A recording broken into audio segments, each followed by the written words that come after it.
Yeah. All right. I've been meaning to watch this. How a $3 hot dog uncovered a How do you achieve the $24.7 American million dream if your dad doesn't own a ticket? Fuck. So how do you achieve the American dream if your dad doesn't own an emerald? All right. This is from friend of the show, now definite friend of the show, Vince Vintage. Famously said, my reacts were awesome, so you should go show him some love and subscribe to him. His video is titled, How a $3 Hot Dog Uncovered a $24.7 million lottery scam. You walk into the store, you plunk down $1, and with nothing but luck, you win the lottery. And while that's a great dream, of course, I mean, we all know the odds are astronomical, but what if we could maybe control those odds? Or better yet, eliminate them completely? Illegally winning a mind-boggling $24 million over the course of a decade, Eddie Tipton's considered the greatest lottery cheat of all time. A paid actor. But you gotta ask, how the hell did he pick the winning lottery numbers? Multiple. Bro, what is happening? The first fucking second of the video had all the captions. I turned off the captions. I turned it back on. Now there's no captions. What the heck?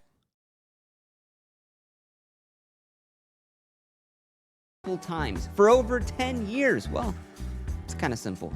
Eddie Tipton worked for the lottery. On December 29, 2010, the Hot Lotto in Iowa held its drawing for a $16.4 million jackpot. Now, the winning ticket had been purchased at a Quick Trip convenience store in Des Moines, Iowa. Why would you live there? But for someone, the American dream, became very real. But then the ticket went unclaimed for days, and then it was weeks, and then it was months. Well, it's been almost a month since we had announced that we had a Hot Lotto, $16.5 million Hot Lotto winner. Person who has purchased or owns this ticket probably doesn't know that they have it. And then it was nearly a year. Now, believe it or not, the lottery officials actually... Yeah, I was wondering how that happens. How do you know every time? Like, it's not a given that the person who won knows they won, right?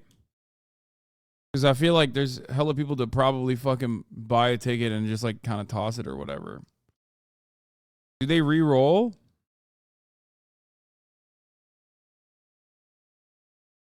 People who play the numbers don't forget. Okay, that's insane. I feel like I've had situations where like my grandfather has bought like a lottery ticket for me as a joke or as a meme or whatever. He used to always, oh my God, I just remembered a formative memory from my childhood. I would go to, when I visited the United States of America in the summers, every Sunday, I would go with my granddad to I think it was like a CVS or a Walgreens or something that was in Freehold, New Jersey. Okay. Which then turned into a Wegmans for a little bit, I believe, but it wasn't a Wegmans for too long. It turned into like a H Mart, like an Asian Mart. Anyway, whatever, doesn't matter. But we would go there. And I would get a video game magazine that had the CD demos in it, and I would buy one Starbucks Frappuccino in the glass. I could not believe it. I loved going to the fucking Walgreens. I mean, it doesn't matter. Every single one of these stores, these convenience stores, was an incredible experience for me because, like, the bountiful journey of, like, 50 different types of Oreos, all this shit, I loved it, right? And we would go, and I would get, like a gaming magazine, and I would get one of those, like, big-ass Starbucks Frappuccinos in a bottle, which I could not understand how that was legal. I loved it. Okay? I was like, this is the greatest shit I've ever tasted. It's fucking so sick. And my grandfather would go and get a lottery ticket. And I don't think it was at Walgreens, because do they even sell lottery tickets there? I don't fucking remember. Whatever. But he would always get a lottery ticket, which is really weird because he's a very smart guy. And I would always be like, why are you buying that? And he's like, one day I'm going to win it. You never did, but always thought that was odd, even from the jump, from an early age. want the money to be claimed. You know, it's good PR to have the big winner holding a big old check. And in the meantime, they were flooded with over 200 fake winner claims. Oh, my friend who died in a car accident had the ticket. The winning ticket to my grandma's casket. But what the public didn't know was they had a video of the person buying the ticket along with the serial number. And anyone that wanted to take the claim had to verify both of those, which no one could nearly a year later. Now, public reminders were issued every single month, and it even made national news about this unclaimed ticket. Because 1 year after that purchase date, the $16 million ticket would expire to nothing.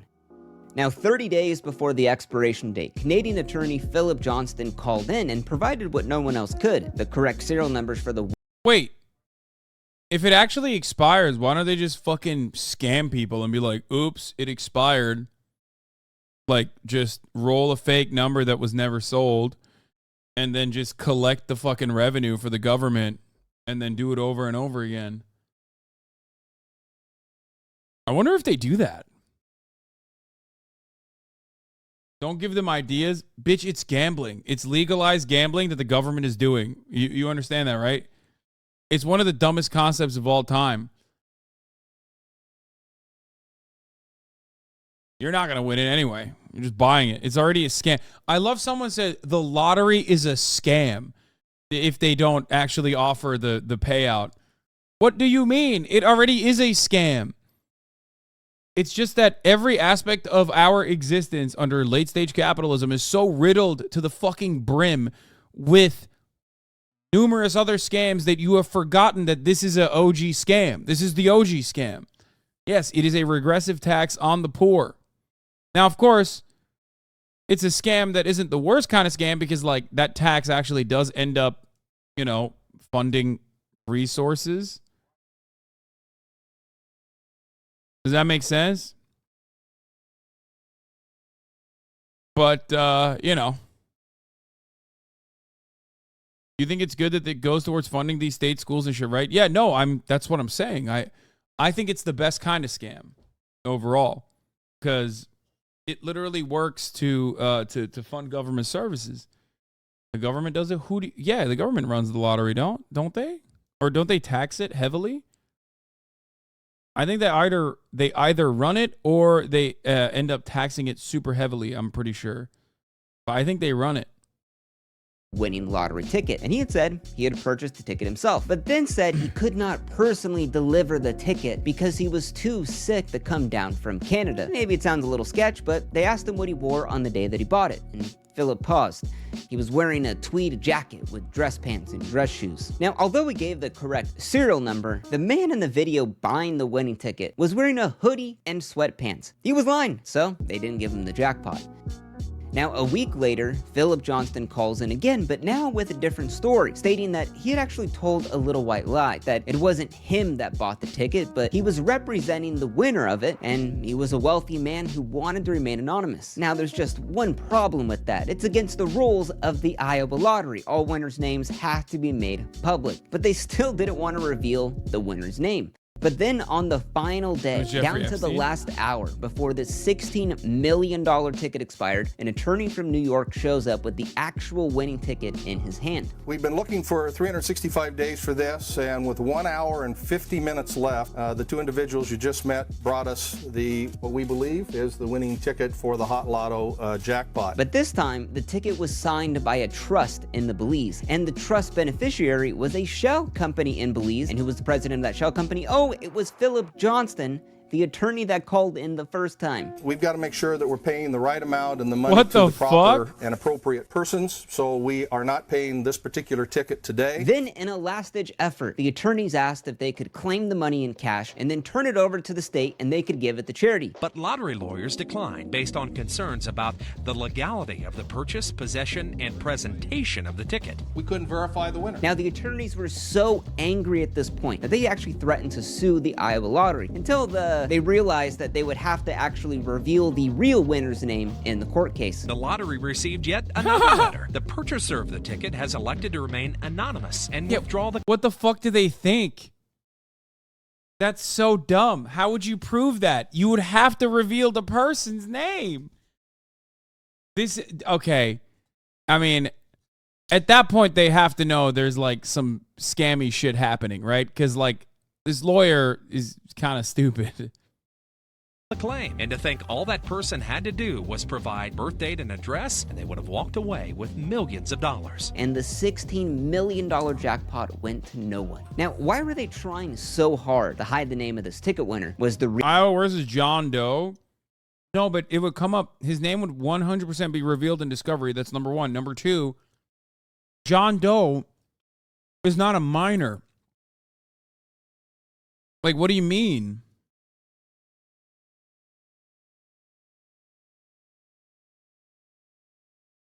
I don't think that you have any protections in that situation. real winner possibly murdered, maybe a victim of blackmail, or maybe even theft? Either way, the whole thing stunk, and the FBI was called in to investigate.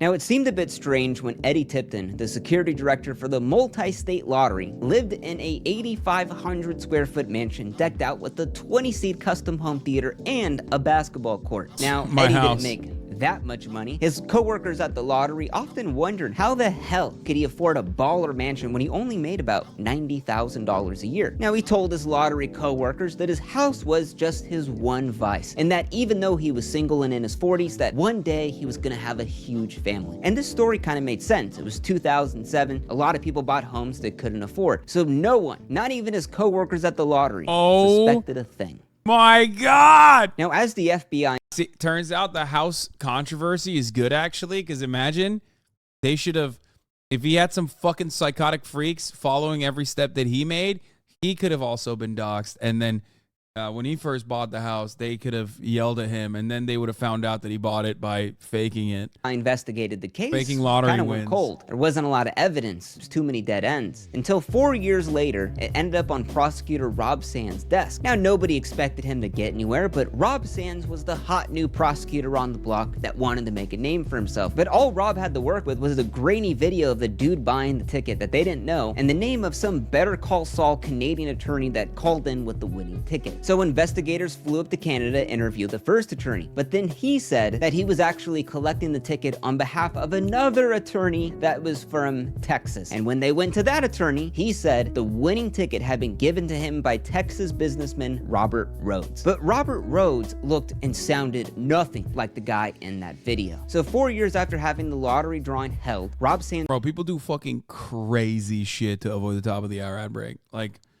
imagine going through this level of scheming just to get a $5 top of the hour ad break avoider in the form of a subscription.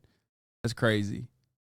But no matter what, at the top of the hour, there's a 3-minute ad break, and it comes for you. And if you no longer want to see those ads, all you need to do is subscribe, which you can do for $5 for free with the Twitch Prime.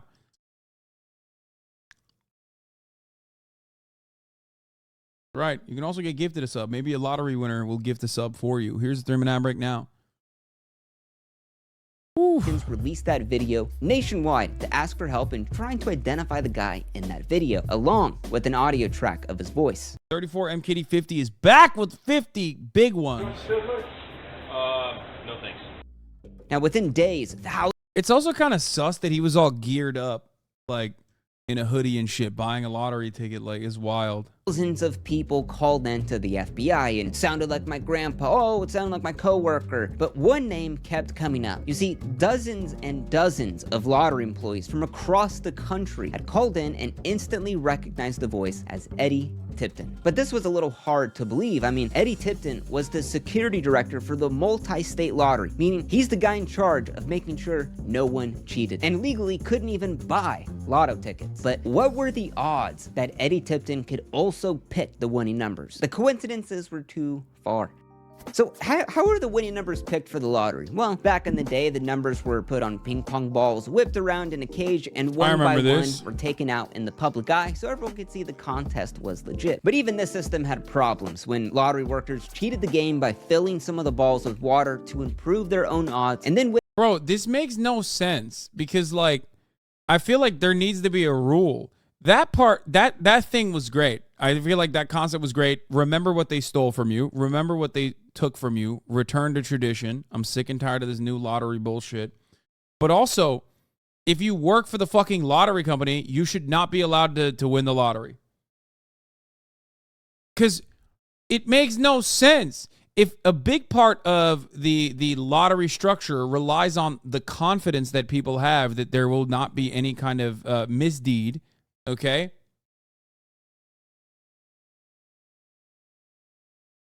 Oh, that is a rule.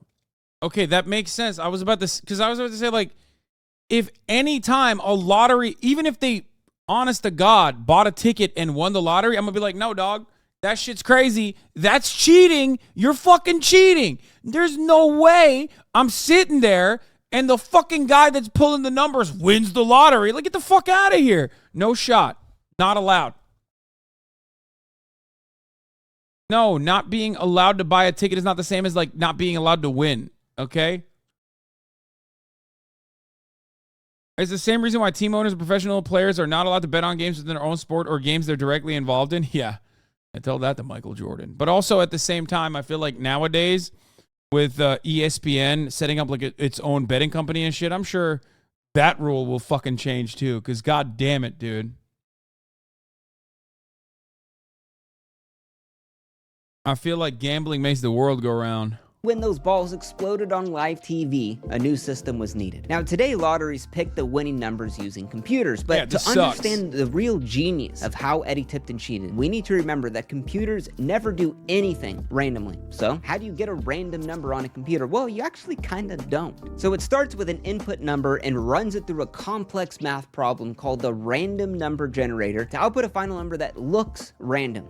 But if you have that same input number, you will always get that same final number, and that's kind of the problem. So to get a truly random final number, one that you could use for the lottery, you need a random input number. So lotteries measure the radiation of americium-241 in the air. That number's plugged into a random number generator, and that comes up with the winning lotto numbers. Now, what's americium-241, you might ask? Well, it's the microscopic nuclear fallout from weapons tests over the last 50 years that surrounds everyone on Earth. I mean, it really is no big problem. But remember, each time you take that same input number and run it through the math problem, you will always get that same final random number. So like in a perfect theoretical sense, it actually isn't random. But that was the crack that Eddie Tipton managed to exploit.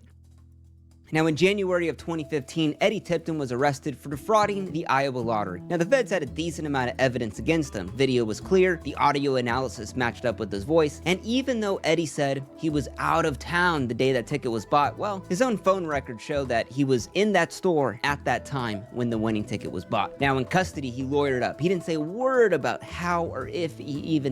Okay, I take it back. He's working too hard to cheat. At that point, you got to let him have it. I'm a big advocate for, listen, you cheated, but like I thought it was just like straight up, you know, I don't know. I thought it was just like I wrote the number. Like I printed it out. You know what I mean? I know what the winning numbers are, and I just printed it out on my own or some shit. Like, that's a lot of effort still.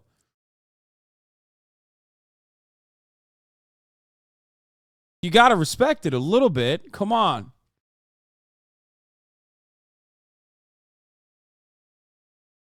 I'm just saying.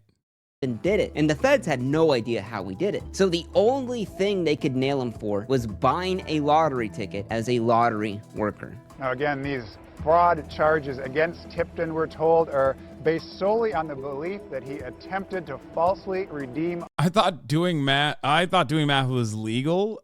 Sorry. I'm being arrested for being too good at math, it seems. Kind of fucked up. A lottery ticket, and have nothing to do with any evidence that he was somehow able to use his position and expertise to manipulate the game. But then the skeletons came out of Eddie's closet because Eddie had gotten his job as the director of security for the lottery. If you respect the amount of work he put in to cheat, doesn't that mean you have to respect the amount of work involved to catch him? Don't give me that, okay? I'm siding with the crime on this one, okay? Everybody's trying to make it. You're right. It did take a lot of effort to catch him, which, you know, I put respect on the fucking cop in the situation. But, like, a lot funnier if I support this guy instead. Lottery as a convicted felon for burglary. How does that even happen? Now in court, Eddie would demand a fast and swift trial, but prosecutor Rob Sands actually thought this was odd. Most white-collar criminals don't get caught on the first time they commit a crime. He thought maybe Eddie wanted to shorten the investigation time because maybe there was more fraudulent lottery tickets out there. Yeah, I mean, his house would be it would give us an indication that there was probably more crime that had occurred thus far. There was a case of group of MIT students who calculated and figured out that a particular state lottery had a positive expected value, so they pooled money and bought an insane number of tickets and made off with millions. Oh, so these guys are allowed to steal? See, there you go. Why? Because they're from Massachusetts. Iowa hates his own, okay? Do you see that? These guys get celebrated. That guy, Iowa State Lottery, he's a state worker for the state of Iowa. All of a sudden, it's like, oh, nope, not allowed. They spent $600,000. Oh, okay, see, that's way lamer than what my man did. That they hadn't discovered yet. Now, when Eddie was asked about who Robert Rhodes was to him, you know, the Texas business guy that had the $16 million ticket, well, Eddie said he had no idea who he was. He didn't know what he looked like. He never even heard of the name. But they were friends on Facebook. They had been co-workers for the last 10 years. They were best friends. When Eddie Tipton was asked what he did for work, he had failed to mention one little detail, that he was the guy that wrote the program that picked the winning lottery numbers. Now at this point it looked like an inside job, or it was a huge amount of coincidences that had led Eddie Tipton's best friend to win the lottery. Now there was one huge problem with this entire case. The computer that the numbers were used to pick the winning lottery numbers had been wiped clean 3 times over. Now, although there was no evidence about how this actually happened, the feds had a decent theory.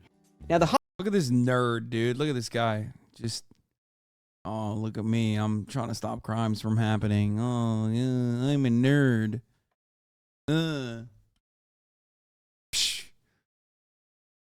Destroying the lives and livelihood of industrious men. I hope you don't feel happy about that.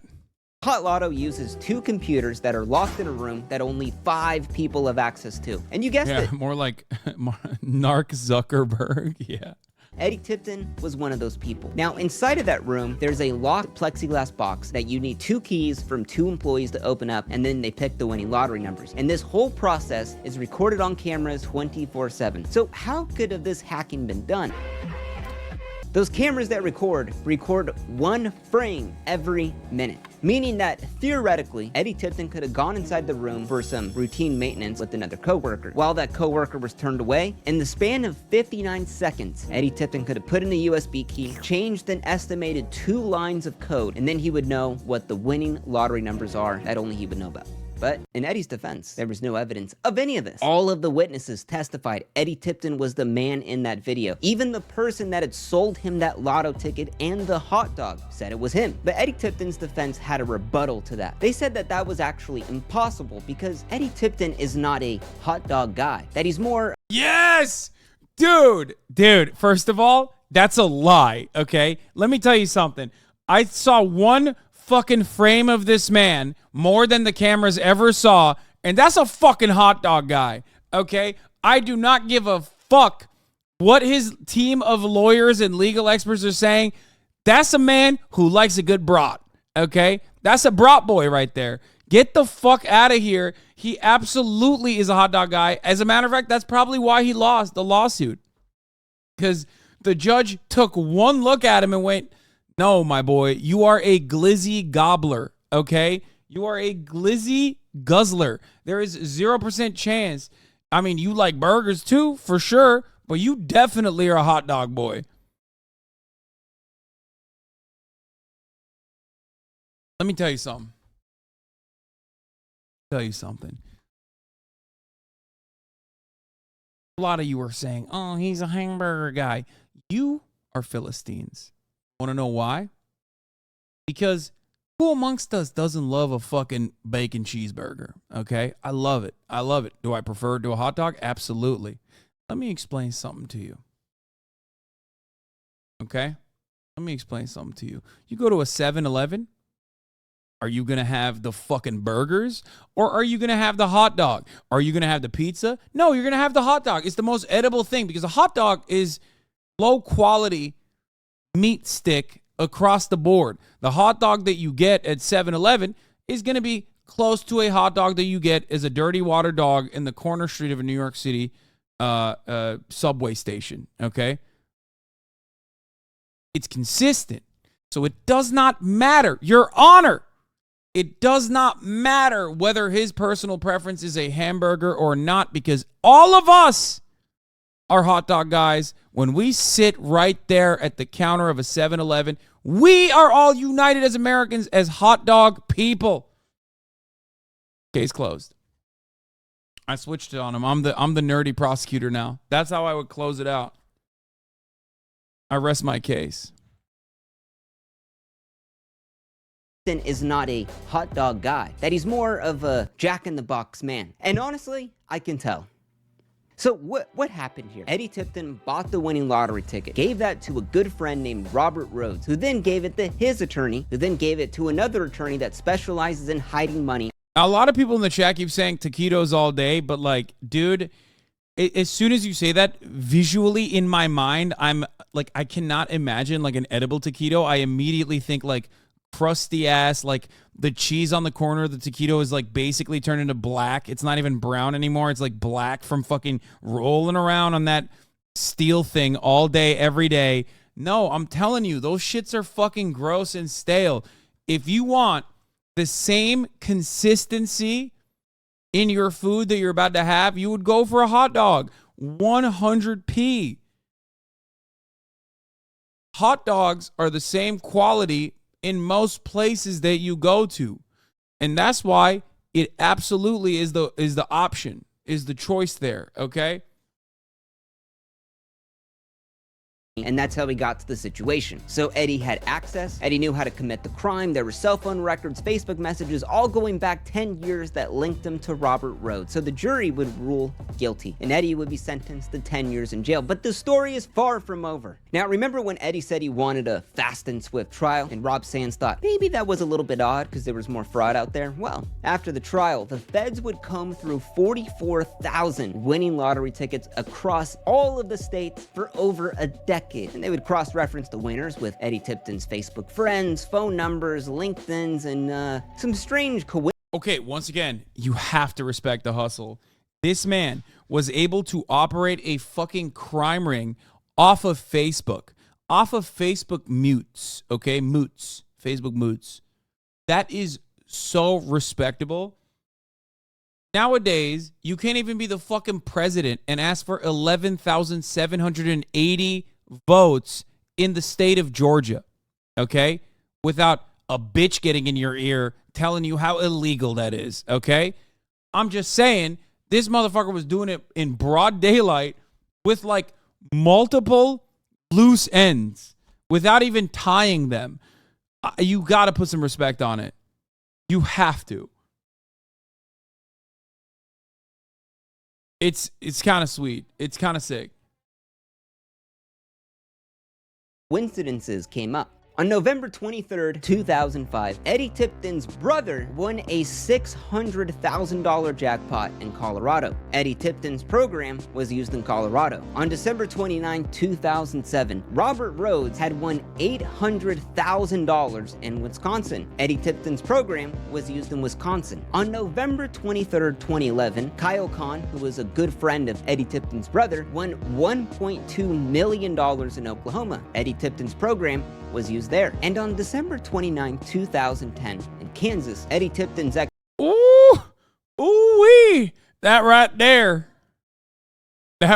is a sexy lady. Let me tell you, I see that Barbusi from a mile away, brother. Look at that tattoo. God damn it. Ex-girlfriend that he met on eHarmony won $22,000. Was all this a bit strange? Was this all just God's coincidences? Now, besides Eddie Tipton being the main connection, you might notice that it was only 2 dates that were winning, November 23rd and December 29th. Now, again, I mean, there was no evidence of this program until they found She only got a storage $22K. unit that had one computer that was used to do the winning lotto numbers in 2000. 2007. Right there in plain sight on the computer, they discovered the code that Eddie had actually used, and it was exactly how they theorized. On those 2 dates, it would put in a specific input number so that the random number generator would be something that Eddie always knew for the winning numbers for the lottery. So with enough evidence to tie him to 5 hacked lottery drawings, Eddie Tipton finally confessed. Mr. Tipton, Dude, this kind of, I'm not even kidding. Like, I miss this shit.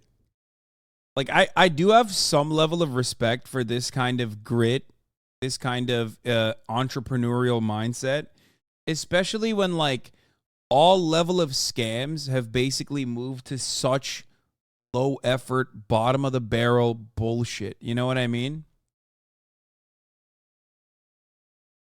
Like, this guy earned it. Come on. In your heart of hearts, you know he kind of earned it. The amount of effort he put into this, like, he actually requires a degree. He actually needs to have, like, some, understanding of math. He was able to organize a ring of, like, random Debras and Barbaras from all around the country to be able to, like, facilitate this.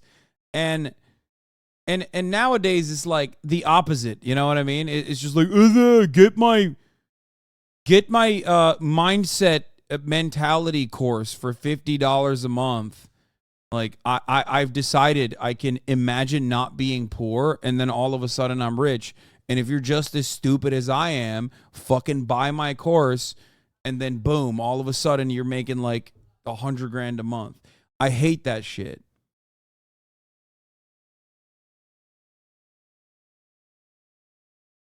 It looks like he might be giving his winnings to RFK Jr. though, dead ass. Wait, what do you mean? Omi and a Hellcat had a product at least? Oh, dude. I am a Omi and a Hellcat truther, okay? I believe he should not have even touched the inside of a prison. I don't think so. He made his own Ocean 7-Eleven. Yeah, exactly. I mean, that's not even a joke. Like, literally. These guys are doing Middle America Ocean's 11, straight up. Everything nowadays is just like another crypto rug pull. It just sucks. It sucks ass. There's no work. Nobody wants to work anymore. And this, yes, includes scammers. Okay. I saw a tweet about that earlier today. Nobody wants to work anymore. Serial killers. There are no active serial killers nowadays. You know what I mean? No one is doing a job that used to mean something. Okay. No one. Society has fallen apart. We must return to tradition. Okay, we got to bring back serial killers, and we got to bring back actual confidence men that used to do like big ticket scams like this. I'm Kim from KCCI. What's your reaction to the sentencing today? Shock. That's it. But Eddie claimed that he was never in the lottery scam business and actually said he was an accidental felon. He said one day he was playing around with the program and realized a crucial flaw, noticed he could exploit it, and then just left the hacked program there for over a decade. I mean, all the situation was a geeky computer hacker who was just messing around with the program, who's so genius that he just, sorry. And Eddie really believes this, stating, "I'm a single guy making about $100,000 a year. I didn't need the money." With that, Eddie Tipton will be sentenced to 25 years in prison, but you would be surprised to learn Eddie's out on parole and still claims that he had never done it. 25 years in prison is unimaginable. 25 for that is crazy. God damn. People just don't have time for hobbies anymore. Yeah. Lips thinks Chicago has a serial killer.